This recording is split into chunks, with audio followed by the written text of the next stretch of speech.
नबोला ल। यसरी बनाउने हामीले तपाईहरुले काट्ने समस्याकै अब यो काटेर यसो टुक्रा टुक्रा बनाएर यसरी बनाउने। यो चाहिँ मेरो तरिका है। आफ्नो आफ्नो तरिका पनि हुन्छ है। छोटो पनि बनाउन मिल्छ, लामो पनि बनाउन मिल्छ। मैले चाहिँ लामो बनाएको छु है। यो चाहिँ मैले हिजो बनाएको हो, एकछिन बनाएको। हाम्रो चाहिँ काठको धुलोहरु हुँदैन, यो चाहिँ धुपीको धुलो हो अनि अष्टसुगन्ध मिसाएको छ, एकदम राम्रो छ। हामीले चाहिँ काठहरु केही मिसाउँदैन, यो चाहिँ अर्ग्यानिकमा जान्छ है। हामीले बरु अलिकति महँगो 5-10 तपाईको 5 रुपैयाँ 10 रुपैयाँ महँगो लिन्छ, 2-4 रुपैयाँ महँगै लिन्छ। हामीले चाहिँ ओरिजिनलै राख्छ है धुपीको। यसरी बनाउँछ। कहिले लामै गरी बनाएको हुन्छ, कहिले छोटै गरी बनाउँछ। अलि तल ल्याउ त। यसरी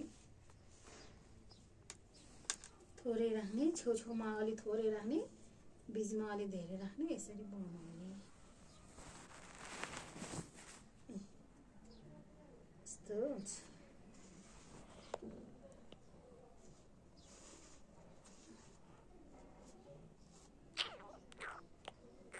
आफूलाई कसरी सजिलो लाग्छ बनाउनलाई त्यसरी बनाउने। यो चाहिँ मेरो तरिका, यो चाहिँ मेरो। ओके गर ल भाइ, ओके।